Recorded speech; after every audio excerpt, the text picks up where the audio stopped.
acho que um ponto que você falou aí, que eu sempre recomendo para as empresas familiares entrou os filhos no negócio, bota no estoque, bota no atendimento, bota no barriga no balcão, né? Vai rodar 10 mil quilômetros. Porque eu vejo que muitos pais da primeira geração erram assim, não, vou pôr meu filho como gerente financeiro na largada. Ou vem para a sala do pai aqui ser diretor da área tal. E esse processo de trainee, de rodar em várias áreas, é que provavelmente deu muita propriedade sobre ali a empresa, né? Ter o negócio na palma da mão. Eu lembro de olhar para mim numa sala, alguém perguntar, mas e seu filho vai suceder? Aí ele respondia, eu não sei se ele é competente o suficiente ainda para isso. Então eu fui moldado para sentar nessa cadeira um dia, não é pelo sobrenome, é pela entrega. Então acho que desde o começo, para mim foi muito claro que legal estar na empresa familiar, mas que o crescimento meu lá dentro ia depender do meu esforço de querer construir. E eu tinha essa visão. Reposicionar uma marca, eu acho que é mais difícil. Porque, imagina, a Aramis, na época, tinha 25 anos. E aí, a gente mexeu nela inteira. Eu falo que a gente tem 8 bilhões de pessoas no mundo, a gente tem 8 bilhões de mundos, cada um está no seu próprio mundinho. Então, você fazer que alguém perceba a mudança do seu mundo, não pode ser sutil. E a gente estava muito sutil no reposicionamento. Ah, vamos tirar o terno da vitrine. Era coisas que pra gente eram impactantes, mas pro cliente ele nem olhava. Então, quando você reposiciona uma marca que tem muito tempo, você tem uma complexidade de reapresentar essa marca para a população toda. Raramente alguém vai falar, nunca ouvi falar da Aramis. É raro. Mas pode falar, ah, sim, aquela marca de terno e camisa. Eu brinco se eu vendesse metade dos ternos que as pessoas acham que eu vendo, ia ser maravilhoso, porque eu faturava mais, mas eu não vendo. Eu fataria só 5% da minha receita. Então, eu acho que o desafio de uma marca, de reposicionar ela, é você quebrar uma verdade absoluta da mente das pessoas sobre o seu próprio negócio e você tem que ser audacioso na transformação. Lançar uma marca do zero tem a parte gostosa que é você pensar no produto, no posicionamento, na comunicação, no público-alvo, o porquê lançar uma marca nova. Tem toda essa parte muito divertida de construção. Qual é o desafio? Ninguém conhece a marca nova. Então, como você constrói marca para quem não conhece? No caso nosso, que a gente lançou uma marca que no Brasil ninguém faz, tinha duas complexidades. Porque o que a gente lançou na Urban Performance, que é tecido de esporte para moda, é a tendência lá fora. Está acontecendo. Só que eu vi isso em 2018, chamou muita atenção nossa e a gente foi trabalhando para construir. Então, a gente está lançando uma marca que tem que convencer as pessoas a usar uma camisa de poliamida, com elastano. Só que o conforto que ela traz é igual uma camiseta. Então, a marca nova tem o desafio de distribuição e criação de posicionamento. Eu vou ter um curso que eu estou fazendo, chama OPM. Deve ter conhecido uma galera que fez de Harvard. Sim. Eu fui no primeiro unit e estou indo para o segundo agora em janeiro. E tem uma frase que eu adorei lá. Quando você tem uma inovação e você quer aplicar o modelo tradicional, você mata a inovação. Então, quando você tem uma empresa como uma Aramis, com 120 lojas por trás, você lança uma marca totalmente nova, com um produto novo, posicionamento novo, se a gente quiser aplicar o modelo tradicional, você está matando a inovação. Então, traz uma provocação para pensar como a gente pode fazer um negócio escalar, que não dependa do modelo tradicional que fez a Aramis chegar. E aí vem a provocação grande com o meu time de como fazer esse crescimento de marca acontecer. Então, a real é que eu estou me divertindo com as duas coisas. Uma foi muito bom porque mudou o patamar da companhia, então a gente dobrou em 3 anos. Só que a verdade é que foi na raça. A coisa foi acontecendo, a gente foi acertando, foi errando, foi acertando, e quando eu fui ver, ano passado a gente cresceu 40% o EBITDA, que é muita coisa. Vem muitas dores quando você cresce tão rápido numa empresa de produto, como é o nosso caso. Então agora eu estou trabalhando 23, o ano inteiro, gestão da mudança, gestão da performance, e eu vou dobrar de novo em 3 anos. Mas a diferença é que eu estou me preparando essa vez para dobrar a companhia, e não foi o que aconteceu na pandemia, começa a mexer em tudo e de repente a gente acertou a mão.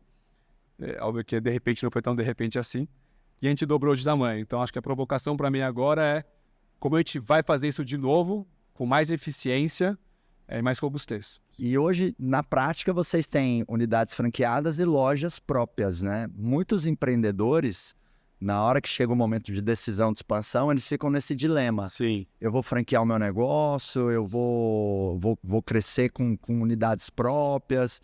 Quais são os prós e os contras que você vê dos dois modelos e o que você recomenda para o empreendedor que pode estar nos ouvindo, nos assistindo agora? Vai para a franquia, vai para a loja própria? Eu sou suspeito porque eu acho que o Brasil é tão grande que você tem que ter estratégias para todos os canais. Vou começar do começo. O que eu acredito? Mas é a minha opinião, obviamente. Você não deveria sair franqueando sem ter loja própria, sem saber tocar a operação. Porque eu tenho um modelo de gestão de franquia muito próximo. Poucas lojas do supervisor, muito próximo, porque para mim a experiência do cliente é mais importante. Então a gente tem 50 lojas próprias e crescendo lojas próprias, porque eu acho que é importante você saber administrar o seu próprio negócio. Quando você pensa em distribuição, a franquia é muito boa, porque tem uma matemática que faturamento acima de X, no nosso caso, lucro real, a estrutura que a gente tem, vale a pena ser própria. Faturamento abaixo, vale a pena ser franquia. Então, o que a gente foi fazendo? A gente foi mapeando o Brasil, onde a gente achava que própria era importante ou para o posicionamento, ou para o custo de ocupação do shopping, ou porque venderia muito. E quais são as praças que a gente deveria franquear, que tendo um bom operador local, operando no simples, tudo bonitinho, ia ser rentável. E por último, tem a multimarca, que é o maior canal de distribuição. E o interessante é que o que eu aprendi é que um canal potencializa o próximo. Se você ser muito bom em loja própria, potencializa a franquia, porque você sabe operar a loja, você sabe treinar, você sabe levar expertise para a ponta. Quando você tem a loja própria e franquia sendo bem operadas no Brasil, a multimarca cresce. Porque o que a multimarca é? Ela compra as marcas que estão melhores no momento do mercado. Então, quanto mais distribuição, mais reconhecimento de marca, mais você consegue distribuir na multimarca. Então, eu acredito que o modelo híbrido é o melhor caminho. Agora, vamos supor, não, eu não quero ter negócio gigantesco. E minhas lojas vendem bem, faz loja própria. Porque o modelo de franquia não é você replicar o próprio, é um outro negócio. Governança, gestão, franqueado, intermediário, você não tem essa liberdade total como você tem na própria. Então, é legal repensar muito claro qual o modelo de franquia que eu quero. Dá um exemplo. Eu falo mais não que sim para abertura de loja da Aramis de franquia, porque eu estou olhando para a cultura. Eu tenho a cultura que eu acredito. Não adianta ter um franqueado que tem dinheiro, mas os valores deles não estão alinhados com o nosso. Porque no final a loja vai passar uma imagem diferente do que eu gostaria. Então, o que eu levo para minha reflexão é eu tenho clareza da cultura que eu quero, experiência de marca que eu quero ter. Óbvio que nesse reposicionamento, teve muita loja que eu fiz franquia, que se eu soubesse que venderia tanto, eu teria feito própria. Mas na época não tinha como imaginar que ela ia vender tanto. E agora o franqueado está feliz e está tudo bem. Uhum. Mas se você quer ter um negócio de distribuição nacional, a potência vem em você ter estratégia para cada canal. E você pode ter estratégias diferentes. Vou dar um exemplo. Uma parte do meu sortimento só vai para a loja própria franquia. Que é o produto mais caro, que eu quero posicionar a marca, que eu entendo que para as capitais faz sentido. Tem produto que eu tenho que chegar no interior do Brasil. Então, eu preciso fazer um produto que é Aramis, mas que atende à necessidade brasileira, que nem põe nas lojas esse produto. Então, quando você vai tendo estratégia de força dos canais, o porquê cada canal existe, como esses canais se somam numa potência maior, e qual é a sua estratégia de produto e pricing, que é preço, eu acho que você consegue operar muito bem em todos os canais. E, para mim, o melhor exemplo que eu conheço hoje chama Nike. A Nike, para mim, é o melhor exemplo que consegue trabalhar distribuição, canais, produto e comunicação diferentes. Então, é possível. Qual o desafio? Você tem que ter escala para conseguir que cada canal tenha a sua necessidade, a sua relevância na sua estrutura. Adicionando um tempero aí nessa reflexão que o empreendedor muitas vezes vai chegar, que é loja própria ou franquia, eu também sempre recomendo olhar qual é o custo de cada próxima unidade. Porque eu acho que um grande benefício de franquear, não que seja o único caminho, é você crescer com capital de terceiro. Sim. Né? Então, às vezes, o custo de se abrir cada unidade é alto, eu não estou tão capitalizado, então eu vou ter um ritmo de expansão muito pequeno, caso eu decida por loja própria, né? Lembrando que franquia e multimarcas tem um desafio de crédito. Você, empreendedor, não fique com medo de abrir novos canais. Eu acho que isso faz parte ali de uma estratégia de expansão. Você não precisa fazer uma única coisa, porque eu acho que às vezes a empresa fica bitolada, sabe, Richard? As famosas verdades absolutas, né? Então, se eu vendo com telemarketing, é só telemarketing, não posso ter venda B2B, não posso... E não tem nada a ver, né? Tem N casos muito interessantes de empresas que era monocanal, que aí, de repente, a concorrente resolveu entrar no canal dela e aí teve que correr para construir esses canais. Tem uma frase que eu uso muito nas minhas palestras. Faça as perguntas difíceis, quando está tudo muito bem, para não ter que fazer elas quando está indo tudo muito mal. Porque você fazer essas perguntas está indo muito mal é muito difícil.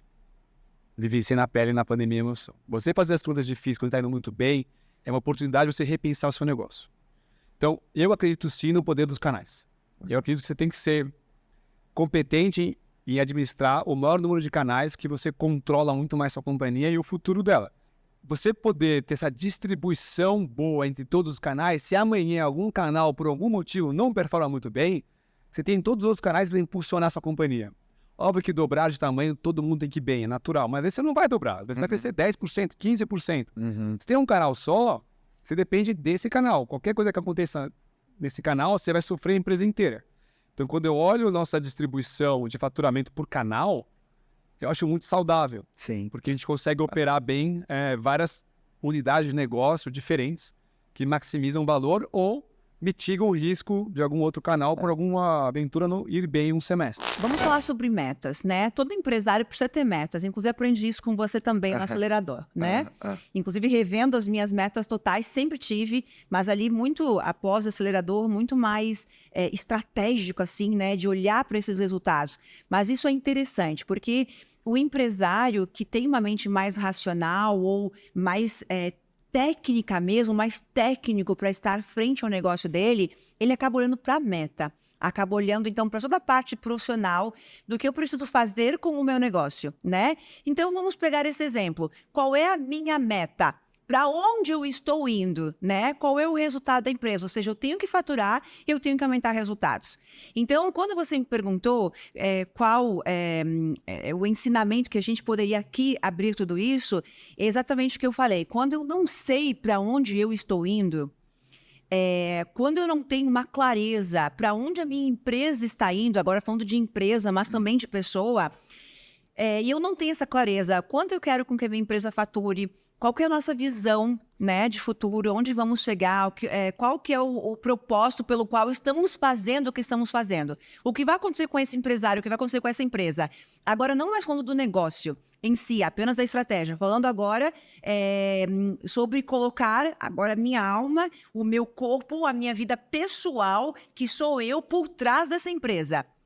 Se eu não sei para onde a minha empresa está indo, eu vou me matar de trabalhar, eu vou lutar todos os dias, eu vou fazer um esforço muito grande para chegar no lugar nenhum. Eu acordo todos os dias, eu vou para minha empresa, me mato de trabalhar, eu faço tudo o que me ensinam, mas eu não consigo sair daqui. Eu não consigo sair. Por que eu não consigo sair daqui?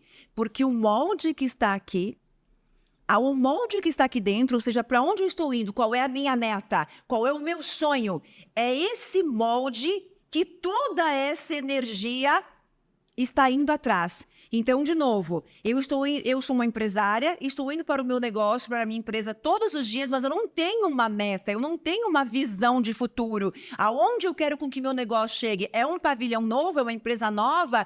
É 100 milhões de faturamento? Eu não tenho isso, mas eu estou lá todos os dias dedicada. Então, toda essa energia que eu coloco todos os dias, com muito esforço, com muita luta, está materializando o quê? Nada. Eu estou no piloto automático correndo atrás do rabo, modo de falar. Então, o que significa? Eu tenho que alinhar a minha visão de futuro, ou seja, a minha intenção, meu desejo, aquilo que eu quero, com as minhas ações. Senão as minhas ações, todo o combustível e toda a energia que eu coloco no meu comportamento, na minha ação, na minha energia diária, está sendo desperdiçada. Não está criando nada, não está materializando nada.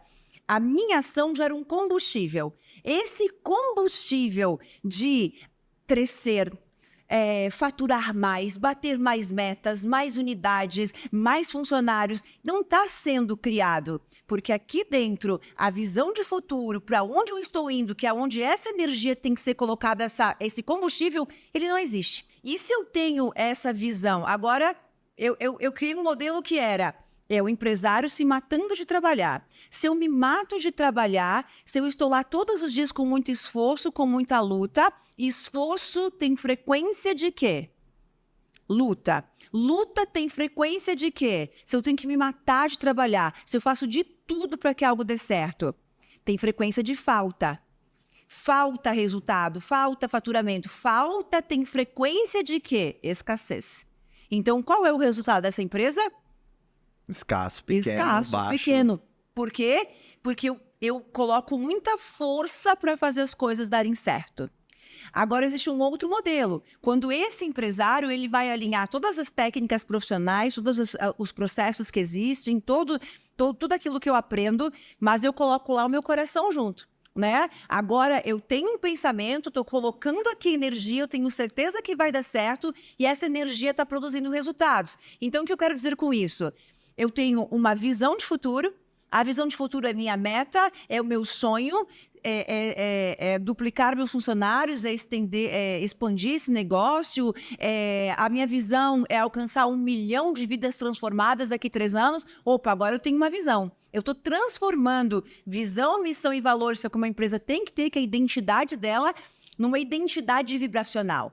Eu estou alinhado com isso, então a partir do momento que eu tenho aqui um pensamento de qual é o meu sonho, e eu vou alinhar isso com como eu me sinto dentro desse sonho. Eu, como empresária, tenho que me sentir feliz, tenho que me sentir alegre, tenho que me sentir uma vencedora, tenho que sentir merecimento. E aí eu produzo essa frequência de alta vibração que faz com que essa empresa prospere no poder e não mais na luta e na força, né? Então, o alinhamento entre o pensamento, o sentimento, as minhas ações, porque eu estou agindo, e totalmente alinhado com a fonte. O que nós citamos aqui? Pensamento, energia cognitiva. A energia que vem dos meus pensamentos produzindo ondas elétricas. Energia emocional, que vem dos meus sentimentos, das minhas emoções. Não adianta ser um empresário frustrado, um empresário fracassado, um empresário com medo. Eu preciso vibrar em emoções de alta frequência. Energia emocional. Produzindo ondas magnéticas, elétrico e magnético. O meu corpo vai produzir a nossa energia física. Nós lá, no nosso negócio, o comportamento, a ação, fazer o que tem que ser feito no sábado à tarde, eu estou agindo. E eu estou alinhado com a minha fé, que aí depende do que a pessoa, né? Mas estou alinhado com a minha fonte, conectado realmente, alinhado. E aí a coisa vai fluir. E o que acontece com a maioria das pessoas? Ela está no negócio se matando, mas o coração não está lá, né? As minhas ações são completamente desestruturadas. E ainda por cima, a minha falta de fé. E às vezes falta essa visão de futuro que você comentou, visão de né? futuro é para onde a minha energia vai ser colocada. Eu preciso ter, a empresa vai seguir aquilo lá. Onde eu quero chegar. Aonde eu quero chegar. Sabe que te ouvindo, Elaine, eu fui me vendo assim, porque eu sempre coloquei em prática o que você está dizendo, assim. Eu sempre fui de ir profetizando com os colaboradores, com a minha esposa, com amigos, quero chegar a ter 100 colaboradores, quero chegar a ter um prédio em São Paulo, quero chegar a ter tal coisa. Eu sempre acreditei, assim, que a nossa visão de futuro, quanto mais clara ela fica, é um exercício de profetização. Nem sei se faz sentido do seu know-how científico e prático, não é? A visão parece que é uma profetização. Só que aí tem que pôr a mente e o coração para jogo, né? Exato. E o corpo também. O corpo né? é energia física. E uma coisa retroalimenta outra, né? Exato. Uma coisa que eu sempre falei que contraria até o que algumas pessoas dizem é que o CNPJ, você construindo seu CNPJ, não é só razão, é muita emoção. E a emoção é um grande combustível da ação, né? Por isso que, para eu levar a emoção para o meu CNPJ, entendo eu que eu preciso ter carinho com os meus funcionários, eu preciso ter conexão com o meu propósito, eu preciso ver verdadeiramente o impacto do meu produto, do meu serviço na vida das pessoas. Que isso tudo nutre o coração, né? Então, aonde tudo começa? Na mente. Porém, a mente corresponde a 5% de tudo que vai acontecer na nossa vida. Só 5%. 95% é o quê? 95% é o coração. 95% é o campo magnético, o campo eletromagnético das emoções, do coração. Emoções de alta frequência, gratidão, perdão, amor, alegria, harmonia, servir, todas essas emoções, né, trazendo realmente as energias de alta frequência e as emoções de baixa frequência, reclamação, qual que é a tríade da pobreza? Reclamação, julgamento e vitimização. Medo, tristeza, todas essas são emoções de baixa frequência, tá?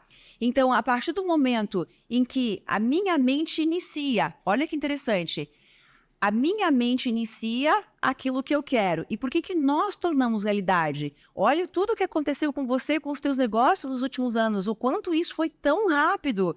O quanto foi materializado muito rápido. Alta frequência, sem dúvida, né? Então, iniciou na tua mente o teu coração vibrando em cada comemoração, em cada resultado, a frequência do comemorar, do apreciar, todas essas frequências vai te dando mais motivos para comemorar, mais motivos para brindar, mais motivos para tornar cada vez mais. A frequência que você está vai trazer mais do mesmo, cada vez mais. Pensa o quanto de abundância você vibra na vida que você tem. Qual é a frequência do eu milionário, Elaine? Se eu quiser ficar milionário, estou ouvindo o podcast, como que eu posso ficar milionário na pobreza que eu estou, nas dívidas que eu estou, na escassez que eu estou? Você precisa ser abundante. Abundante não tem nada a ver com quanto dinheiro você tem. E olha só que interessante, Marcos, mas o que é abundância? Abundância é tudo que eu for experienciar, sabe o transbordo? Eu senti, cara, que transbordo isso. É eu ter um ovo frito para comer. Mas o olhar que eu tenho para aquilo é de muita abundância. Porque a abundância não vem do ter. Olha que interessante. Olha o nível, a profundidade do que nós estamos falando, que é o que você fez mesmo sem saber o qualquer milionário. A abundância, ela não vem do ter. A abundância vem do ser. De como eu me sinto. E como eu me sinto depende do que eu tenho. Porém, a partir do momento que eu vibro abundância, só existe um retorno para mim. O que vai retornar para mim? Mais abundância. Vamos fazer o contrário que as pessoas entendem mais. Se eu vibrar escassez, falta, reclamação, ataco as pessoas, resmungo, julgo as pessoas, reclamo o tempo todo, a vida está difícil, nada dá certo. Se eu reclamo isso, é o quê? Escassez. O que retorna para mim? Escassez. Mesma coisa. Semelhante atrai semelhante, mesma coisa. É um bumerangue, né? Exatamente. Não existe outra forma. Então, mesmo na realidade que eu estou, que os meus negócios não estão bons, que eu estou com saldo negativo, que eu não estou conseguindo sair, eu vou ter que encontrar aqui, meu eu empresário, vai precisar ter fé, acreditar, estar preparado, ter realmente ali, né, estar preparado, acreditar, ser grato, vibrar na certeza, no merecimento, na confiança de que ele consegue mudar essa realidade, porque ele começa a vibrar nessa frequência. Então, qual é a frequência do eu milionário? É a abundância. Todas as pessoas no mundo que conseguirem vibrar na abundância, mesmo não tendo onde morar, mesmo não tendo o que comer, mesmo tendo dívidas, eu tinha 700 mil reais em dívidas. Tentei me matar 5 vezes por causa disso, até entender quem eu precisava ser para ter a vida dos meus sonhos, porque não é ter. Se você tivesse pago as minhas dívidas, eu seria rica? Claro que não, eu continuaria miserável, eu continuaria escassez, eu continuaria com dívidas, porque a mente que fazia aquelas dívidas não havia mudado. Iria continuar a mesma pessoa. Então eu preciso ser abundante, ser rico primeiro para ter riqueza. Não tenho dúvidas que foi isso que aconteceu com você, isso é ciência. Isso é espiritualidade. Eu preciso ser aquilo que eu quero, né? Eu preciso me tornar um grande empresário, mesmo uma empresa com um funcionário, eu sozinha. Me sentir para poder ter aquilo. Me sentir poderoso, grandioso. Exato. Isso independe do carro que você dirige, da casa que você mora, da sua conta bancária. Eu acho que vida, para mim, se fosse papum, vida é equilíbrio. E há um livro de Santo Agostinho que ele fala sobre a vida feliz, e ele diz: o segredo da vida feliz está na sabedoria, e a sabedoria está no equilíbrio. Por isso ele diz, olha, a sabedoria está na boa proporcionalidade. Por isso Deus é fonte de toda sabedoria, porque Deus é a medida de todas as coisas. Então, basicamente, para mim, vida é equilíbrio. É o sujeito conseguir trabalhar, mas conseguir ter família, conseguir cuidar da vida sentimental, conseguir cuidar da vida espiritual. É um equilíbrio para você não chegar lá na frente e se frustrar. Eu compacto muito dessa visão. Eu até certa vez eu criei um acrônimo com a palavra festa, né? E eu digo que as pessoas têm que fazer da vida uma festa, né? O F de família, o E de espiritualidade, o S de saúde, o T de trabalho, né? E o A de amigos. Nossa, excelente. Né? Muito legal. Então, ótimo. é conseguir equilibrar esses pratos, né? Que é desafiador, né, Summer? É sempre desafiador porque você sempre tem uma tendência a um deles. Então, por exemplo, quem gosta muito de trabalhar tende a se concentrar no trabalho e acaba prejudicando alguma outra área da vida.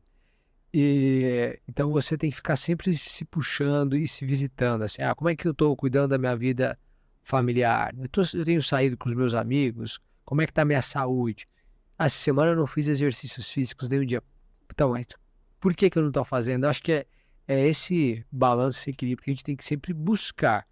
É muito difícil você ter 100% de equilíbrio. Isso eu acho que, na verdade, em uma fase da vida, isso é impossível. Mas, pelo menos, isso evita arrependimentos graves lá na frente, estruturais mesmo. Eu acho que sabedoria tem muito a ver de entender como é que eu uso a minha agenda de acordo com o meu momento, né? O meu contexto de vida. Perfeito. Eu falo que a empresa vai crescendo e a agenda do empresário tem que ir mudando, né? A forma como você usava ali as 24 horas do seu dia nos 5 primeiros anos do seu negócio vai ser diferente do 6º ao 10º ano, que depois vai ser diferente. Mais ou menos essa é a ideia. Não, e isso é muito interessante porque hoje, né, em tempos de redes sociais, com tantos estímulos ao consumo, a gastar, enfim, eu vejo que muitos empresários, eles tiram muito leite da vaquinha da empresa no momento errado, sabe? Total. É um erro comum. O cara, sei lá, a empresa tá dando 500 mil de lucro e o Prolabore do cara é 100 mil reais. Tipo, como que o teu Prolabore é 20% do lucro da tua empresa? Muito alto, né? Mas eu tenho esse valor. Mas Prolabore tem que ser proporcional ao tamanho ali, né? De empresa. Sim. Então a empresa ainda nem maturou de fato. Não, quero comprar uma mansão, quero ir para o exterior 2 vezes por ano. É porque, na verdade, você o Morgan Housel fala sobre a ideia da vaidade, do ego, mas você é tratado conforme o dinheiro que você gasta, não conforme o dinheiro que você tem. Só muda quando você tem tanto dinheiro que é inegável que você tem muito dinheiro. Tem muito aquela citação, né, da Bíblia, que é o tempo de colher e de plantar e de colher. Mas muitas vezes essa citação, ela fica somente orientando as pessoas que existe o tempo de plantar. E realmente existe o tempo de plantar, mas também existe o tempo de colher. Exato. E se você está no tempo de colher e também está só plantando, você também está desvirtuando ali um princípio. Perfeito. Assim como se você está querendo colher no tempo de plantar, né, você também está desvirtuando ali um princípio, né? Perfeito. Aí eu acho que entra em voga o bom senso. Você não vai despachar com o juiz, quer fazer uma sustentação oral, é um rapaz novo que está começando, etc. Tal. Então, para mim, bom senso é equilíbrio. Para mim, bom senso é a decisão que você toma depois que você se coloca no lugar dos outros. E, para mim, bom senso é você viajar no tempo e imaginar como você quer a sua vida. Mais ou menos assim. E agora você está dizendo, se eu tivesse ficado em Goiânia, nada disso teria acontecido? Não teria. E na autobiografia do Nietzsche, ele diz o seguinte: até os gênios precisam de Atenas, Florença, Roma ou Paris. Que legal. Ou seja, você pode ser um gênio, você está no lugar errado, cara, sua genialidade não vai aflorar. Não vai. É isso aí. Você tem que sair de onde você está. Exatamente. Então, a mudança do ambiente, ela é determinante mesmo. Você conhece essa palavra no alemão que eu falei? Zeitgeist. Não. É uma palavra no alemão, né? Eu estudei psicologia também, né? Eu fiz publicidade e psicologia na faculdade. E é uma palavra alemã que ela quis, tipo assim, o Zeitgeist da época. Ou seja, o contexto sócio-histórico de um certo momento do tempo. Então, por exemplo, se o Steve Jobs tivesse nascido na década de 20, ele não teria um Zeitgeist propício que o ajudaria a criar a Apple, o iPhone e revolucionar o mundo. Entendeu? Porque os empresários, eles têm grandes problemas. Eventualmente aparece um grande problema, né? Como lidar com grandes problemas, na sua opinião? Essa pergunta é muito, muito importante, porque eu tenho um passo a passo, tá? E esse passo a passo ele foi construído, ele foi aprendido com mentores que já se foram dessa vida.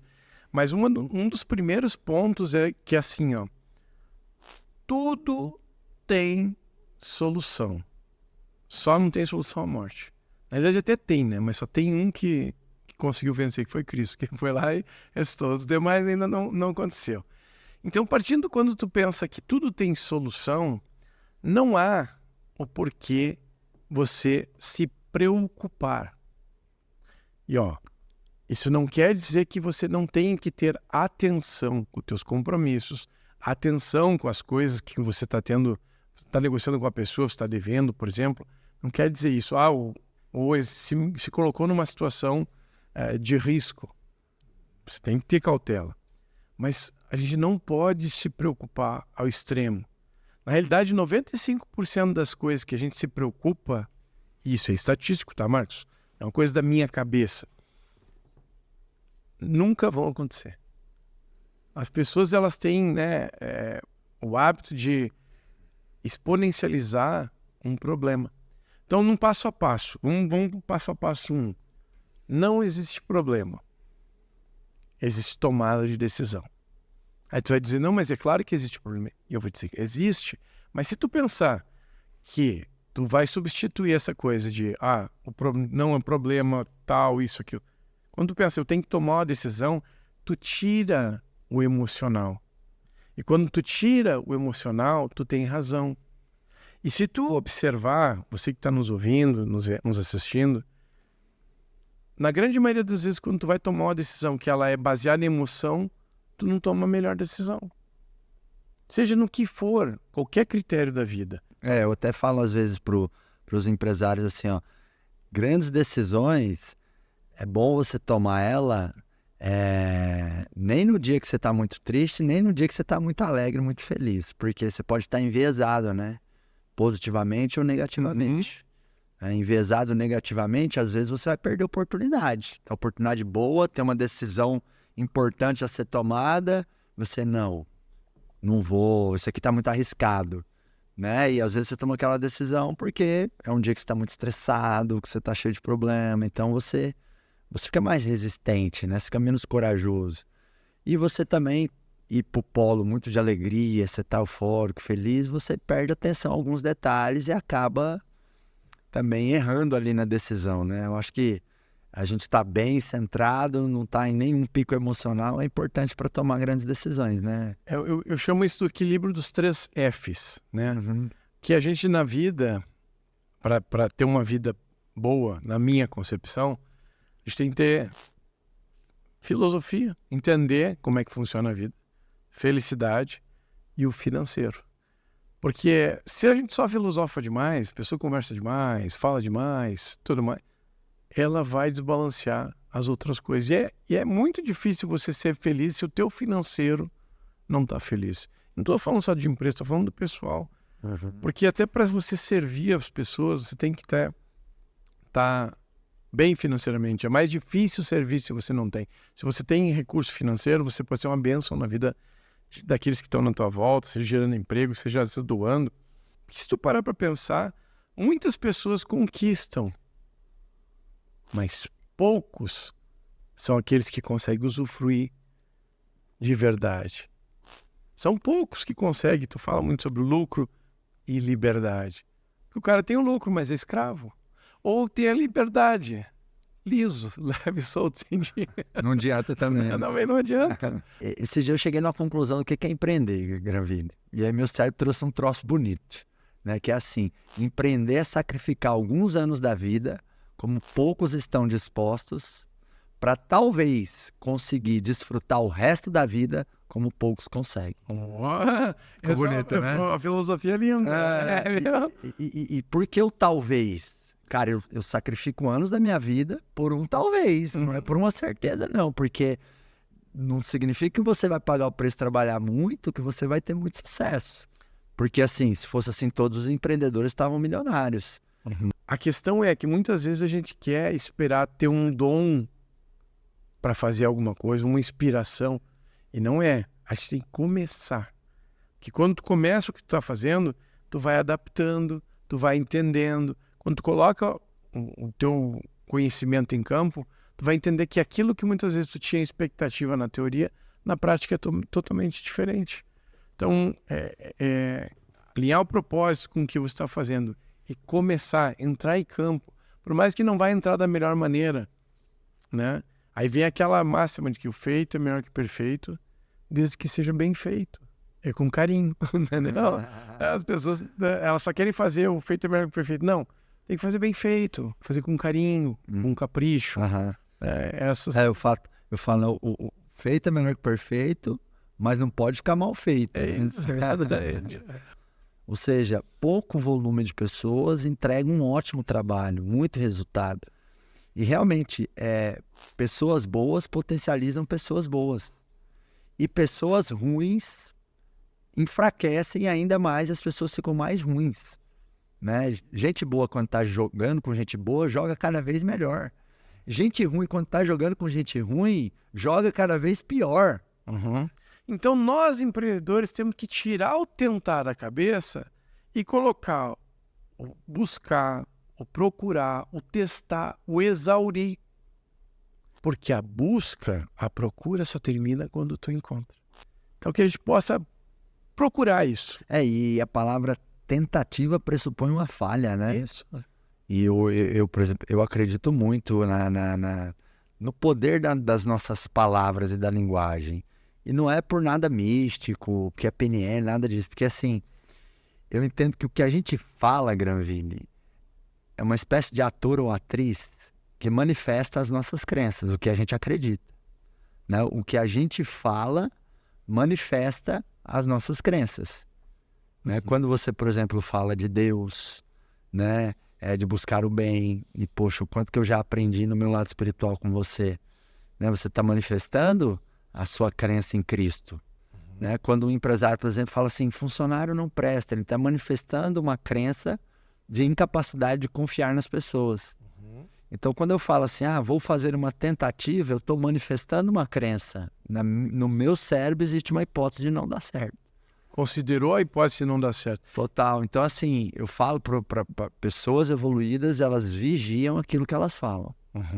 E também o que elas pensam.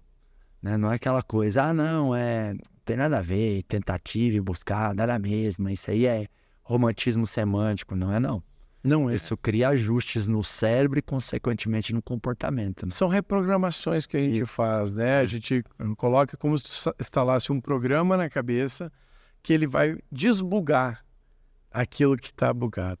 Porque, de fato, essa é uma crença que eu tenho muito forte, que acho que deixou de ser minha crença, hoje acaba sendo um ponto de vista que as pessoas estão aceitando cada vez mais, os empresários, acho que antes tinha mais resistência, se eu não estou na internet, eu não existo. Né? Não importa se é B2C, B2B, a capacidade que eu tenho de comunicar com potenciais clientes e, cara, às vezes aumentar 30%, 40%, 50% o meu faturamento simplesmente por estar posicionado, não precisa nem ser um grande gênio da comunicação, mas estar posicionado em redes sociais é uma realidade que o empresário que ainda não começou a fazer isso, ele está uns passos atrás. E a concorrência avançando. Né? Para você, o que é marketing de conteúdo? Como que você traduz ou conceitua? O que você pode falar? E se fosse por dicionário, a lá Paulo Cuenca, né? Marketing de conteúdo é? Marketing de conteúdo é a capacidade de você criar uma comunidade em volta da sua marca através de contação de histórias, de narrativas. É você orientar e direcionar a narrativa que você quer da sua marca com o público enquanto você abre um diálogo com eles, enquanto você se comunica. E por ser conteúdo e um conteúdo em redes sociais, digital, não é um conteúdo que eu falo e as pessoas ouvem. Eu falo e as pessoas conversam. Porque o conteúdo também são os comentários. O conteúdo também é a minha resposta aos comentários. Então, o marketing de conteúdo é uma narrativa viva que você constrói com a sua marca e com seus potenciais clientes. Então, o que eu acho muito massa é eu não preciso necessariamente fazer tudo. Eu posso concentrar minha estratégia em um tipo de linguagem, uma linguagem que eu tenho como marca ou marca pessoal, mais facilidade em produzir, com mais eficiência em resultado. Né? Mas o que eu falo muito para a galera é quem já produz, às vezes não dá certo, alguma estratégia, teste outras hipóteses, né? Como uma empresa, né? Tenho um produto que eu não estou conseguindo vender, eu vou fazer alguma mudança naquele produto, vou testar outra coisa, vou falar com outro público. A mesma coisa em conteúdo. Se algo não está dando certo, você tem que mudar a sua abordagem, seu ângulo. E o bom do Instagram é que você pode mudar ali 6, 7 ângulos diferentes, e aí dezenas de técnicas cada um, até você achar que funciona para a sua comunicação. Porque também não adianta você ter uma estratégia que ela é muito difícil de ser executada, ou é sofrida, ou você não gosta de executar ela, porque daí você vai fazer ali 1, 2, 3, 10 vezes e vai desanimar, vai desistir, né? Então tem que ser algo que ao mesmo tempo que traga um resultado, também seja, não diria prazeroso em produzir, porque eu não acho que a gente tem que fazer, tudo tem que ser prazeroso, a gente é adulto, às vezes só tem que fazer o que precisa fazer, mas que você ou sua equipe tenham facilidade de produção, encaixe bem no dia a dia da produção de conteúdo da empresa. Eu acho que tá na internet o termo influenciador. O que é influenciar, né? Influenciar é você ter a capacidade de moldar comportamento. É isso. Quando eu falo assim, eu não sou influente, o que você está falando para mim é não ter capacidade de moldar comportamento. Se você é de um nicho específico, o que você está entregando é, eu não tenho a capacidade, nem quero ter a capacidade de moldar o comportamento do meu potencial público consumidor. Então, se você como marca não faz isso, você está dando de bandeja para o seu concorrente fazer isso daí, né? Então, eu acho que a gente está numa época que os empresários tradicionais, eles não questionam o departamento jurídico da própria empresa, o departamento de vendas, o departamento financeiro, né? Quando eu falo que marketing de influência ou de conteúdo não é para mim, o que eu estou falando é este departamento da minha empresa não tem a menor importância, ele não existe. E aí a gente está se negando que só no Instagram no Brasil tem mais 120 milhões de usuários. Então, quer dizer, todo o público consumidor está no Instagram, mesmo se for B2B. A pessoa que vai fazer a decisão de tomada de compra de uma empresa está consumindo conteúdo de familiares, de amigos, de página de humor e de meme e também de empresas ou do universo que interessa a ele. Então, se você não influenciar, alguém vai influenciar aquela pessoa. Então, esse é o primeiro ponto. Segundo ponto, não ache que você tem que entrar na internet e ter um perfil multimilionário de tamanho. Eu tenho um aluno meu que é de placa solar, sistema fotovoltaico. Pô, ele terminou o curso, ele tinha 200 seguidores. Ele terminou estudar comigo, ficou com 800. Só que ele tirou o faturamento dele de 400 mil mês para 2 milhões mês. Por quê? Porque os deals B2B são muito maiores. Eu não preciso de muita gente. Eu preciso fazer um conteúdo mais estratégico para falar com as pessoas certas. Então, muita gente entra e fala assim, mas eu tenho que ser tipo o Whindersson Nunes ou um artista? Não. Você precisa ter uma comunicação estratégica da sua empresa. E quanto mais orgânica, melhor. Então, o grande lance de fazer conteúdo é, o que eu vou falar? Não serve para mim, pensa no seu público e qual que é o dia a dia dele. Por que ele usaria o seu produto? Entende o cotidiano do potencial cliente e fale sobre o seu território, não sobre a sua marca. Porque quando eu falo sobre o território, eu tenho um jeito mais fácil de produzir conteúdo, mais fácil de ter editorias. Então, um outro exemplo, Nestlé também tem marketing de conteúdo, tô falando tudo para Instagram. Um livrinho de receitas Nestlé. Porque se ela não fizesse a Nestlé, outra pessoa ia fazer. Ela falou, deixa eu ensinar meu próprio consumidor como que faz receita. Então, a Nestlé não ficava falando no conteúdo dela, leite condensado, leite condensado, leite condensado. Vamos fazer uma torta de morango? O que vai na torta de morango? Uma lata de leite condensado. Moça. Porque acho que a empresa que faz o marketing de conteúdo, além da tração em vendas, ela tem um impacto social maior. Cara, milhares e milhares, não sei nem quantificar a quantidade de dezenas ou centenas de milhares de empresas que a gente consegue ajudar com a nossa estratégia de conteúdo aqui do Grupo Acelerador.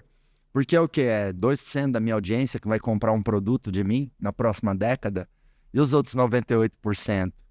Então, tem esse aspecto também, né? Se fala muito que a educação vai transformar o Brasil e marketing de conteúdo é educação. Uhum. Uma dúvida muito comum que eu escuto de empresários é assim, eu devo produzir o conteúdo no Instagram da empresa, da marca, ou eu devo produzir o conteúdo no meu Instagram?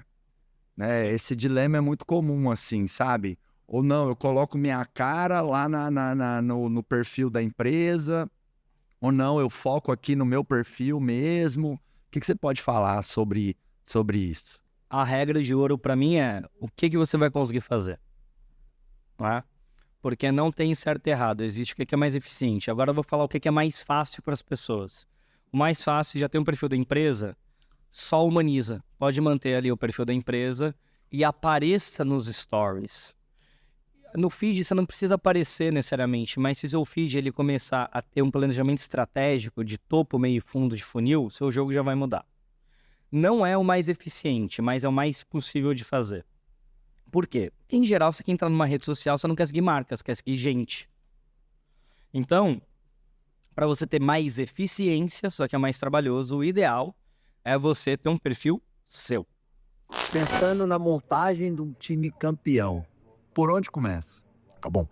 Primeira coisa, vamos lá. Quando você começa a montar, o Warren Buffett fala, né? Riqueza é proporcional, a proporção de riqueza ela é parelha com a quantidade de pessoas que vendem por você. Então, acho que é muito legal essa frase. Às vezes ela não vende para você diretamente, não é teu funcionário, mas vendem por você, porque tem inúmeros canais de venda, pode ser direto ou indireto.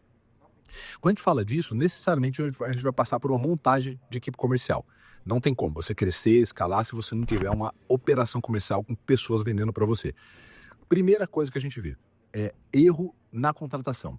Pode parecer básico, pode chover no molhado, mas por que a gente fala isso? Porque a maioria das pessoas que vão lá no Sales, que talvez provavelmente também passem pelo acelerador, se você perguntar para elas, você tem um método, e o método não estou falando de 70 páginas, não, é um passo 1, o 2, o 3, o 4 passozinhos, para você errar menos da contratação. Você tem um modelo de onde eu procuro, quem é, descrição de cargo. Cara, o que ela faz? Ela vai ligar para 30 pessoas por dia, vai ter que ligar de forma fria, vai oferecer 10 produtos, ela tem que preencher, ela vai colocar o que a pessoa vai fazer no dia. Então ela vai escrever aquilo ali. Aí, baseado naquilo, o que essa pessoa tem que ter? Pô, essa pessoa aqui ela vai ter que ser resiliente e tem que conhecer essas coisas. Você vai preencher. Aquilo é o básico do básico. Quem eu contrato para fazer o quê? Se você, no Sales lá, que é muito parecido o perfil, 8 de cada 10 não tem. Não tem o mínimo. Como é que eu defino quem eu vou contratar? Pegar outra fase batida. Mas se você não sabe o que você está procurando, qualquer coisa vem. E aí começa aqueles erros. Você não conhece ninguém? Aí o cara começa a perguntar para os outros, né? E geralmente pergunta para o cara ali mediano, para nota 7. Aí o nota 7 indica nota 7. Aí começa com tudo aquilo lá. Então as pessoas não ligam. E vamos ser sinceros. Se você colocar um pouquinho de processo na contratação, perguntas corretas, etapas, não for afobado, né? Ter aquela aceleração para contratar, a maioria das contratações, quando você demite, assim, 9 de 10, se você sentar com o dono e falar assim, fala para mim, lá no começo, eu já não tinha vários indícios antes de entrar, que não era a pessoa certa? Você vai ver que 9 de 10 vai falar o quê? Puta, é verdade. Né? Então, a Lara Nesteruk fala, os sinais estão no início. Então ela fala isso, né? O que acontece no final, com certeza, estava ali no início. E é isso que acontece. Então, a falta de contratação. Claro, eu entendo, porque eu também sofro disso, de achar mão de obra, tá? Mas não é só para você que está ouvindo a gente, não é só para vendedor. A gente tem dificuldade de achar sócio. A dificuldade, e eu falo que a dificuldade de achar mão de obra é para todo mundo. Para todos. Isso aí dá um acalento. Porque às vezes, não acho, né? A transportadora fala, não acho motorista. A startup fala, não acho programador. E o outro, a construtora fala, não acho marceneiro, pedreiro. Então, assim, tá ruim para todo mundo. Em todos os níveis, né, Marcos? Só não pode sentar no problema. Sem dúvida. Eu tenho 2 recomendações de ouro sobre contratação, que eu quero deixar aqui, né? E eu gosto mais de recomendação, porque eu não gosto de regra. Porque regra eu acho que fica muito absoluto. E só você tem razão. Parece, né? O cara que fala, regra do... E eu acho que a gente, empreendendo, ela precisa ter muito bom senso. Então, de vez em quando, o bom senso sobrepõe a regra. Sem dúvida. Não que não tem que ter processo, enfim, eu sou tarado em processo, né? Processo da eficiência e tal. E não tem como você escalar a venda sem processo comercial. 2 recomendações de ouro da contratação. Primeiro, nunca contrate sem testar. Então, eu vejo que muitas vezes as empresas contratam ali aquele outro ser humano só no gogó. Não, o cara foi bem na entrevista, o cara testa essa pessoa, né? Bota ela lá, combina 1 diária, 2 diárias, bota ela para vender, entendeu? Para você sentir ali como é que é aquela pessoa, ou cria exercícios, cria simulações. É isso aí. Entendeu? É isso aí. Testa. E é o principal, Marcos, só corroborando, o principal motivo de errar, o principal número 1 é contratar só baseado em entrevista. Só no golpe. Que talvez seja o que as pessoas mais fazem quando vão contratar vendedor. Exato. E o vendedor, ele é treinado para apaixonar as outras pessoas. Exato. Ele é bom de gogó, né? Muito forte. Você vai contratar um vendedor, tem grande chance dele ser um trader bom de um filme ruim. Já assistiu? Filme bom. Filme ruim pra cacete, mas você viu o trailer, você fala assim, que eu precisava ver isso, né? Muito bom para aquele tipo de produto naquela liderança. Então, o vendedor bom, respondendo diretamente a sua pergunta, não vende tudo. Porque, principalmente hoje, o cara que tem um perfil de um produto, tira um cara de uma loja, por exemplo, num comércio, uma venda transacional, põe ele para colocar para vender consultoria de 400, 500 mil reais por ano, onde ele tem 6 etapas de entrevista, vai falar com o RH, vai falar com o pessoal de compra, vai falar com o dono, vai falar com o gestor comercial. Esse cara ele não tem esse perfil. Um bom processo de gestão de pessoas, às vezes, faz o cara ruim pedir demissão. Você até Isso é perfeito. no acerto. Isso é perfeito. É. E olha, eu posso falar pra você, eu acho que eu já vi você falando disso também, que é tipo, tipo meio que uma ação social que você faz. Sim. Não é isso? Porque assim, imagina a pressão, você precisa que a empresa funcione desse jeito. Você contratou ele para isso, você está dando toda a ferramenta, treinamento, feedback, para ele lá. Só que ele ou não quer, ou para ele é muito pesado, não faz sentido. Você imagina que inferno que é a vida de uma pessoa, o adulto cobrando para ele. Então, às vezes, ele não tem coragem, sei lá, de falar, cara, eu quero sair na aguenta. Às vezes não tem. Então, quando você faz isso, você está tirando a pessoa porque, vamos ser sinceros, é um inferno você ser cobrado por outra pessoa de um negócio que você concordou, né? Você assumiu um compromisso com ela que você ia melhorar. É horrível. Puta, amanhã eu não fiz. A pessoa fica mal, ela não dorme. Então, sem trocadilho, né? Você deixa ela aberta para ela poder ir buscar uma empresa que tem o sentido dela, mas às vezes ela não tem força de pedir. Então, isso é um trabalho social. Porque, para mim, o maior segredo de vendedor fantástico é o cara que faz pergunta boa. E você não vê vendedor fazendo pergunta. Não vê porque é natural do ser humano ser podado para perguntar. Então, desde a infância, a gente é podado para perguntar. Né? Pode perceber, criança pergunta muito, adolescente pergunta muito, os caras, deixa a gente embora, né? Aí vira adulto, pergunta muito, é chato. Então, assim, quem pergunta é considerado chato. Quem pergunta é considerado chato. E o vendedor, na outra ponta ainda, ele é treinado para ser apaixonado pelo produto que ele vende. Então ele fica cheio de argumento. Meu amigo, o cliente vende para você. Se você fizer a pergunta certinha, ele vende para você. Ele fala o que ele não quer de jeito nenhum. Ele fala o que ele gostaria. Ele fala o que ele está pretendendo. Ele fala o que ele já teve de experiência. Ele fala se ele já viu em algum lugar. Então essas informações ele passa para você. Né? Só que a gente pergunta muito pouco. Então o vendedor bom, para mim, é a hora que você dá faz uma simulação ou joga um desafio com ele e ele começa a querer entender através de perguntas. Eu até falo que a jornada do empresário, em termos de dominar competências, é VLG. Primeiro vendas, depois liderança, depois gestão. Sensacional. Né? Primeiro o cara tem que ser bom de vendas. Depois ele vai aprender a lidar com pessoas e tal, e ser melhor de liderança. E depois ele vai ser melhor de gestão, de estrutura organizacional, indicadores, processo e tal.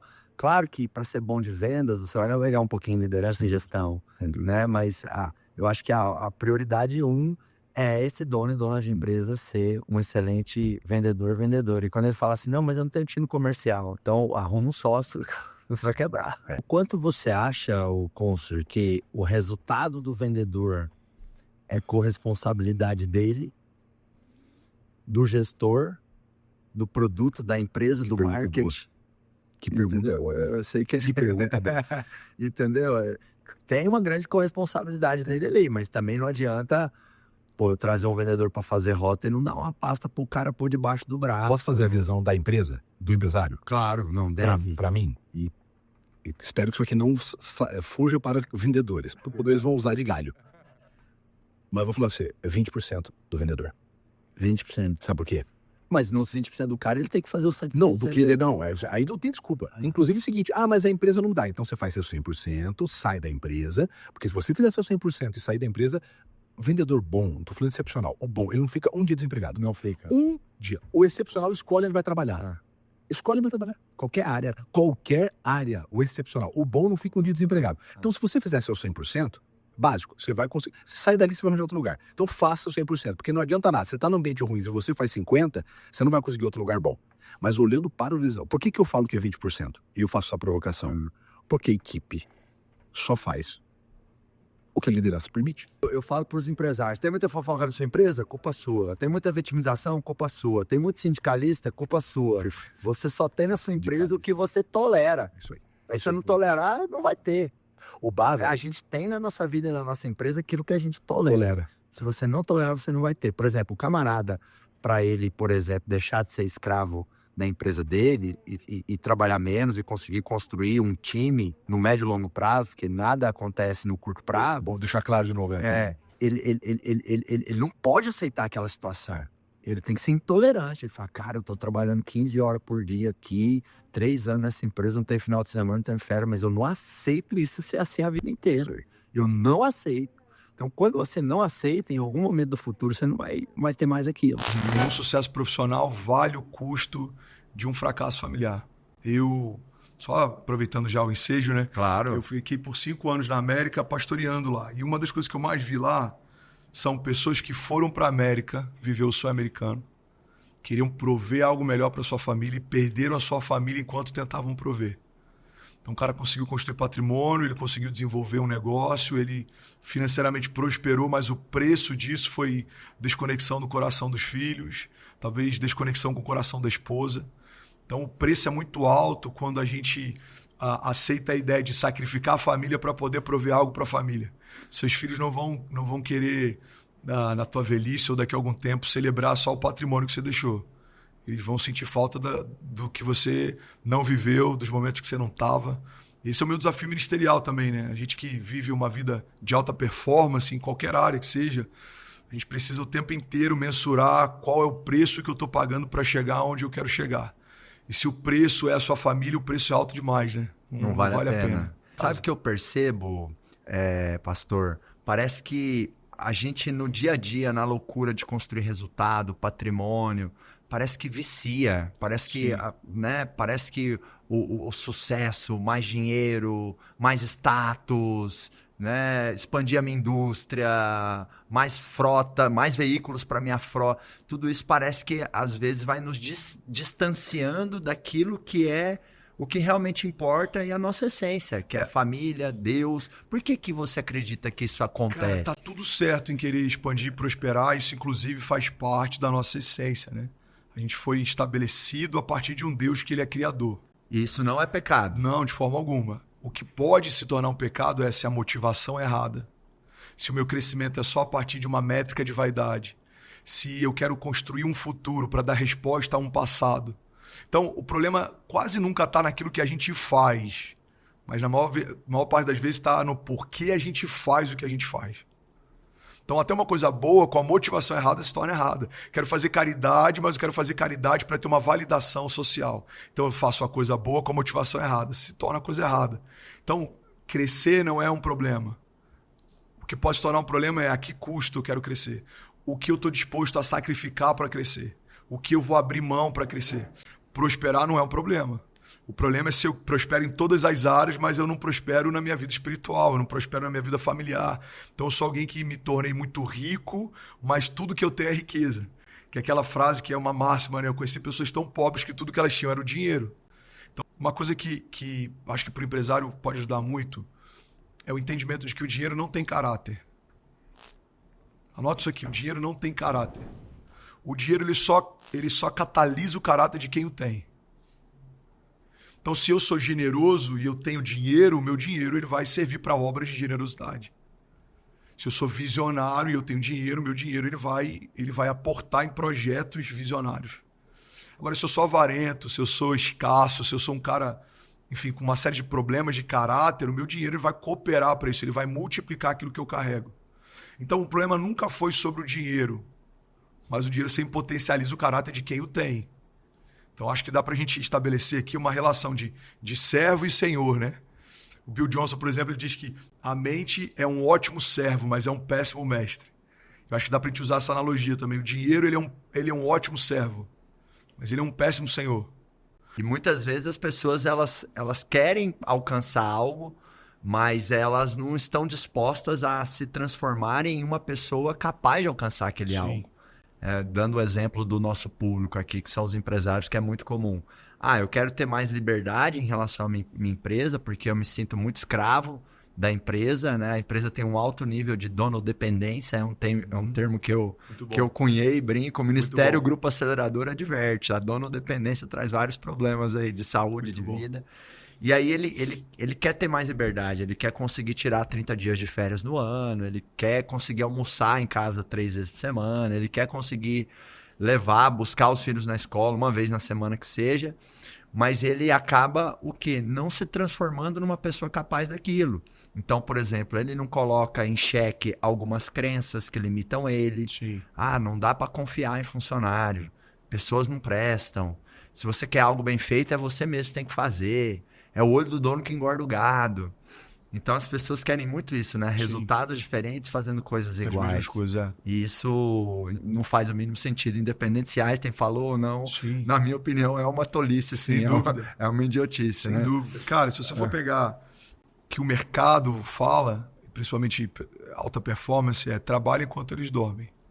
Se a gente vai pegar o que a Bíblia fala, aqueles a quem Deus ama, Ele dá enquanto dormem. Então, qual que é a diferença?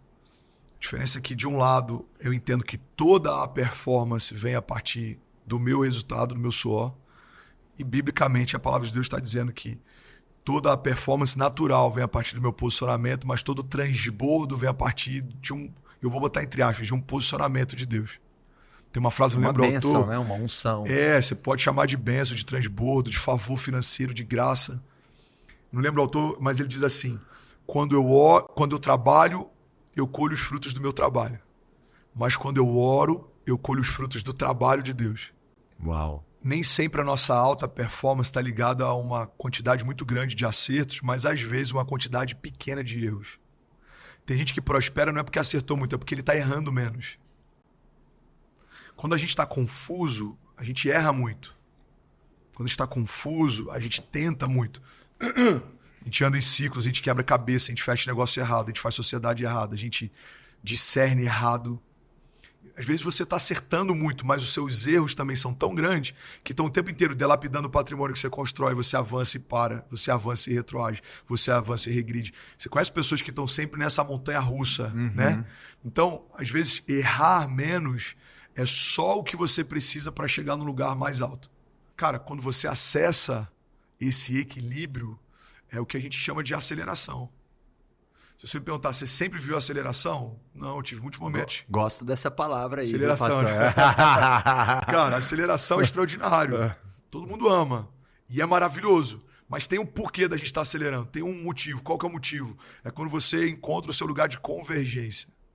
O que é convergência? É você se tornar quem você foi gerado para ser. E você estar onde você foi gerado para estar. Quando essas duas coisas se conectam, cara, não dá para explicar de forma natural o que está acontecendo. É sobrenatural. É sobrenatural. Né? Fala da Gerando Falcões pra gente, quanto tempo de história, quando nasceu a GF, um pouquinho da sua história também, alguns grandes números aí que vocês geraram ao longo dos anos. Fala a missão também, que é linda demais, a declaração de missão e propósito da Mana GF. Manda ver. Marcos, olha, eu nasci num barraco, numa favela em Guarulhos, São Paulo. Eu morava num barraco de chão de terra batida. Meus pais não tinham grana para me comprar um berço para dormir. Me colocaram para dormir dentro de uma banheira azul. Essa camisa bonita azul aí me lembra da minha banheira. E meu pai, eu cresci numa favela que não tinha escola, não tinha creche, não tinha saneamento básico, não tinha água potável. E meu pai acabou embarcando no mundo do crime. E ele foi preso, indiciado por roubar um banco. Então, a piada verdadeira é que os bancos que meu pai tentou roubar hoje são todos patrocinadores da Gerando Falcões. Que lindo, parabéns. Eu acho que mostra isso, né? Que a vida vira o jogo, né? Se você luta, bota a faca entre os dentes, diz eu vou, então as coisas podem mudar o rumo do jogo. Eu acredito muito, eu acredito que a fé move montanhas e a falta de fé cria as montanhas. Então, você ter fé e muito trabalho. E o que mudou minha vida foi que eu tive uma mãe absolutamente inspiradora. A razão de eu estar aqui é minha mãe, Dona Maria Goretti, de Brito Lira, que me criou como diarista, limpando casas no centro de São Paulo. Mas toda vez que minha mãe voltava para dentro do barraco, ela entrava no barraco com a cabeça erguida e ela me dizia: filho, não importa de onde você vem, o que importa na vida é para onde você vai. E você pode ir para onde você quiser. Você pode o mundo e você pode tudo. Então, Uau. Marcos, minha mãe mudou minha vida. É como se o meio jogasse um vírus na minha cabeça, dizendo que eu não podia. Minha mãe passava um antivírus todo dia. Que lindo. E falava: estão mentindo para você, filho, você pode. você trouxe, né? Não importa onde você nasceu. O que importa é onde você quer ir, né? Essa coisa do bem que a sua mãe colocou na sua cabeça, como isso é verdadeiro, né? Porque a gente não vive mais no feudalismo. Não. No sentido de, se você nasceu camponês, você vai morrer camponês. Se você... Não, hoje...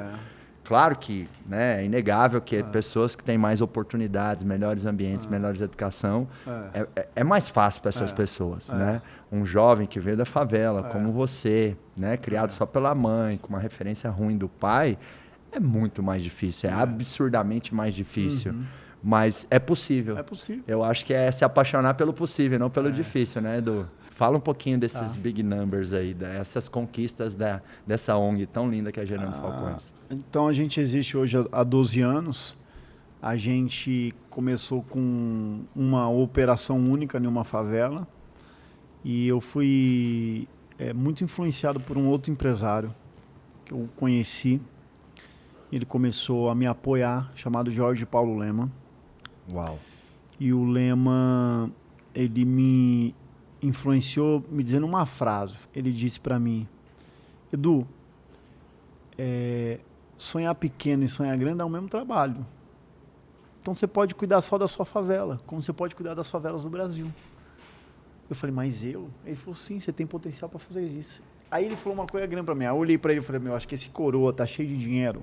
Ele acha que eu tenho dinheiro igual a ele, só pode, porque eu tô com dificuldade de tocar uma operação. Quanto mais o Brasil. E ele falou assim, se você sonhar grande, você vai atrair gente grande. Porque as coisas se atraem. O cara que é grande quer apostar. Semelhante se atrai, exatamente. Uou! Então, e aquilo mexeu comigo. Eu falei, então se esse cara que é grande tá me dando uma estrada, eu vou nessa estrada. Cara. Então, eu acho que isso tem um simbolismo muito grande de que esse Brasil é um país de muita injustiça. Mas, por outro lado, se você olha para o ângulo certo e dá um duro danado, eu vou dizer uma coisa, que não tem pobreza que aguenta 15 horas de trabalho duro. Uau, que sensacional. Não aguenta, Marcos. O César é uma prova disso, eu sou uma prova. Então, quer dizer, eu acho que o que você está fazendo é uma prova, as coisas grandes que você está criando. Então, eu acho que alguns muros, eles são efetivamente sociais e reais. Alguns outros muros são só psicológicos. É uma questão de atitude, né, Edu? Isso. Alguns muros são só psicológicos. A gente tem que hoje são quantos colaboradores na Gerando Falcões? Hoje, quantas favelas vocês estão? Como a Gerando Falcões opera? A gente tem uma rede com 2.000 líderes sociais nesse ecossistema e o conjunto desses 2.000 líderes cobrem 5.000 favelas do país. Uou! Rodrigo, e aí? O que você acha que é a coisa mais importante ou o primeiro grande passo para ter, de fato, aí um time campeão, né? Uma equipe de alta performance? Eu separaria em dois, se eu fosse simplificar ao máximo assim, o tema, eu diria que o tema é dividido em 2 pedaços, né? Recrutar muito bem, ou seja, trabalhar bem a disciplina de angariar, selecionar pessoas, né? Ter um núcleo de conhecimento e boas práticas na captação e seleção. E na outra ponta, saber engajar a pessoa. Acho que essas são os 2 pilares que sustentam um time de alta performance. Uma empresa que tem um ecossistema de gente que produza resultados acima da média. Tá? Então, eu diria que o começo é esse. Né? Claro que aí tem várias coisas antes e várias coisas depois disso, naturalmente. Mas esse eu diria que seria aí o pilar de sustentação que eu entendo que simplifica chegar nesse lugar da alta performance, times da alta performance. Primeiro de tudo, o mercado de trabalho atual ele é um alvo em movimento, né? Quer dizer, as funções estão se transformando muito rápido. Então, a primeira coisa é as empresas pararem de tentar achar pessoas prontas, porque não existe o pronto, porque as funções estão se transformando radicalmente. Então, a primeira dica é contrate mais por soft skill, por habilidades e atitudes, e menos por hard skill, conhecimento prévio. Essa é a primeira dica. Tá? A segunda dica é a gente tem uma assimetria no mercado de trabalho muito grande no Brasil, que não se repete em outros lugares do mundo. Que é o seguinte, na base da pirâmide, a gente tem uma taxa de desemprego que chega a bater 20%, 25%, quer dizer, para o recém-formado. E no topo da pirâmide, a gente tem 3, 5% de desemprego. Em alguns estados, negativo, no topo da pirâmide, né? Topo da pirâmide é cargos de gestão. Cargo de C-level, né? Então, o que significa isso? Quanto mais a empresa quiser trazer gente C-level pronta o tempo inteiro, mais ela vai estar no oceano vermelho ali disputando. Então, acho que a segunda dica é: tenha um mindset de trazer grandes talentos recém-formados e desenvolver dentro de casa. Esse é o segundo truque importante. Legal. E o terceiro e último, Marcos, você ter um mindset de desenvolvimento na tua empresa, né? Quer dizer, você entender que você trazer uma matéria-prima muito boa não significa um resultado excelente. Você vai precisar moldar essa matéria-prima. Então, saber usar a matéria-prima no bom sentido, né? E aí você tem que desenvolver na tua empresa a cultura adequada para essas pessoas entregarem resultado. Você tem que saber desenvolver elas ao longo do tempo, acelerar a curva de aprendizado delas, dar oportunidade para as pessoas, tá? Agora, assim, trazendo aqui o meu pitaco disso de recrutamento, né? E eu vou até puxar a orelha do empresário. Às vezes ele pega e fala assim, não tem mão de obra. Mas a empresa não coloca energia também nesse recrutamento. Eu estou dizendo assim, não contrata uma consultoria de recrutamento e seleção, não divulga bem a vaga. Às vezes você pergunta para o empresário assim, esse profissional que você não está achando, você já procurou? Ele já. Como que você procurou? Eu mandei no grupo de WhatsApp ali, que eu tô, entrei, postou nas redes sociais da empresa e não veio currículo. Aí é a mesma coisa de querer bater a meta de vendas, prospectando pouco, fazendo pouco anúncio e pouca ligação de venda. Eu falo que contratação é muito análogo à venda. Então a gente precisa prospectar, né? A empresa ela precisa divulgar a vaga. É uma vaga mais difícil, é mais estratégica, contratar uma for sales ou uma consultoria de recrutamento e seleção, né? Colocar dinheiro em anúncios para os seus talentos. A gente tem uma verba para o nosso RH aqui que a gente anuncia no LinkedIn, no Instagram, no Facebook. Então, a gente, de fato, prospecta os currículos que a gente quer. Algumas vagas-chave, a gente usa vocês.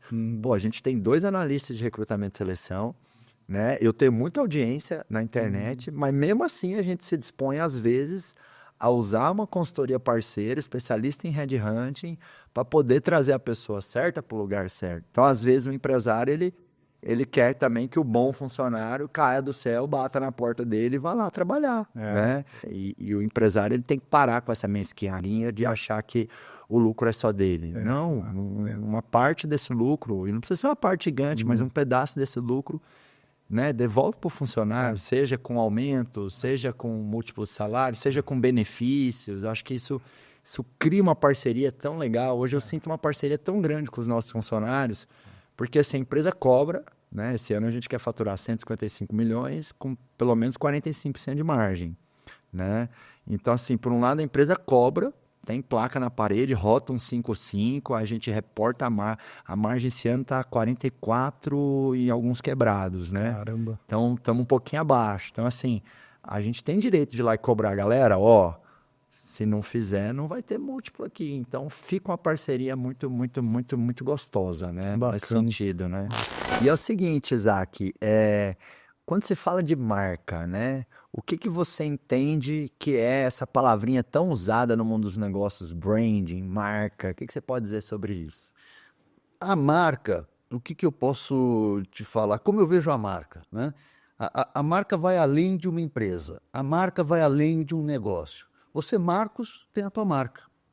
Eu, Isaac, eu tenho a minha marca. A roupa que você veste, eu estava olhando agora, isso é parte da sua marca. De tal maneira que, se vier alguma coisa fora daquilo que você tem como certo, você não vai colocar, você não vai vestir.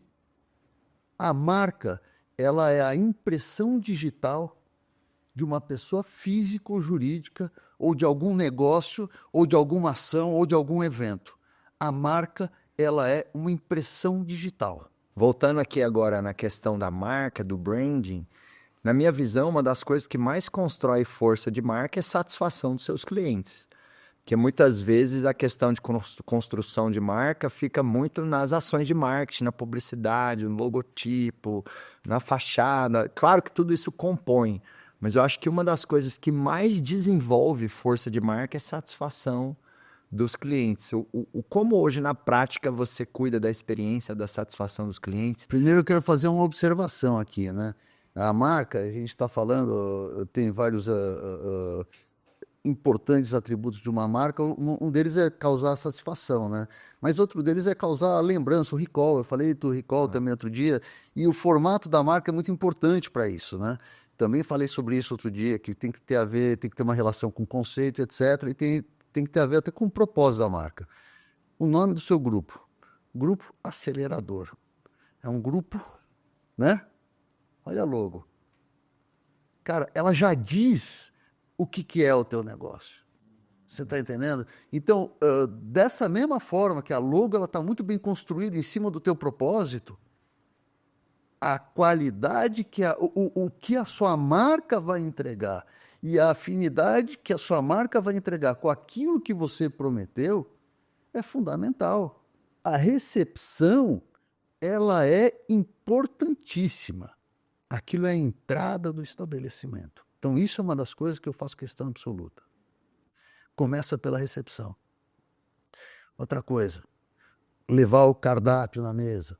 Outra coisa, servir. Gente, já falei para dispensar um garçom, porque ele servia primeiro os homens. Não existe isso. Foi dado treinamento, o cara realmente não pegava na cabeça dele, para ele o serviço ele tem que ser impecável. Você não está comendo em casa.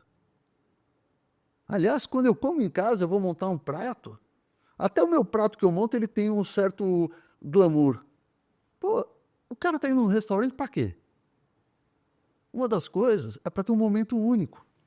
Aí, de repente, se eu estou aqui, vou jantar com você, tá? Te levo no meu restaurante, felizão. Pô, o Marcos chegou, que honra. Que o horário desse cara é disputado, mas ele veio, aí o garçom vai trazer o prato, traz 2 pratos, vai lá e me serve primeiro antes de te servir. E a minha cara? Imagina se eu estou indo num restaurante de alguém com a minha esposa, querendo levar minha esposa no aniversário de casamento, ou no aniversário dela, o cara me serve e depois serve minha esposa. Está errado.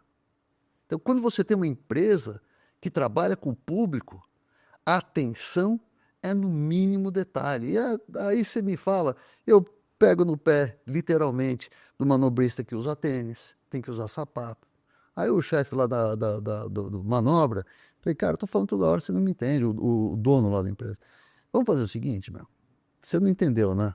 Então a gente vai fazer uma regrinha. Toda vez que eu pegar alguém aqui de tênis, você me dá R$1.000. Você vai ver que é mais barato você comprar o sapato. Você está entendendo? Então, mas o problema, Marcos, sabe o que é? É que tem muita gente que não consegue enxergar isso. Tem muita gente que não tem essa delicadeza. Não sabe a diferença entre o mais ou menos e o bom. Aí não tem jeito. Mas se essa pessoa trabalha para você, é sua obrigação ficar de olho. Porque às vezes ele tem outra característica boa. Ah, vou dispensar o cara porque... Não. Vamos regular, vamos fazer o ajuste fino. Vamos ficar de olho nessa questão. Você está entendendo? Mas a atenção tem que ser nos detalhes, senão você destrói uma marca. Isaac, muitos empreendedores chegam num ponto de expansão do negócio que vem o dilema. Ah, vou crescer com rede própria, vou crescer com franquia. O que você tem a dizer sobre prós e contras de cada modelo? Eu vou contar para você um negócio que você vai achar que é demagógico, né? Mas eu aprendi essa resposta, eu aprendi a responder essa resposta aquele dia aqui. Uhum. Você sabe qual é? Aquilo que eu falei, gente, eu falei uma coisa que fez total sentido. Você tem que desenvolver o modelo que for mais pertinente às suas características. Ao seu perfil enquanto empreendedor. Exatamente. Eu não sou um cara de ler relatórios, essas coisas, não é o meu perfil, não é o meu perfil administrativo, mas eu tenho alguém que me supre, beleza, não tem alguém que me supre completamente, só parcialmente, então eu vou ter que arranjar alguém, o modelo de gestão que eu vou ter é um modelo mais desvinculado à minha gestão. Você está entendendo? Não, eu tenho uma baita estrutura, eu consigo fazer a gestão de todos os restaurantes da minha rede. Então eu vou fazer um modelo de só não tenho capital, eu vou fazer um modelo de franquia, onde eu posso ser sócio do sócio, eu cuidar dessa administração, mas o cara opera. Você está entendendo? Tudo depende de quem você é e o que você tem de recursos. No final das contas, são os recursos que você tem financeiros, os recursos que você tem humanos e os recursos que você tem de habilidades. São os seus recursos.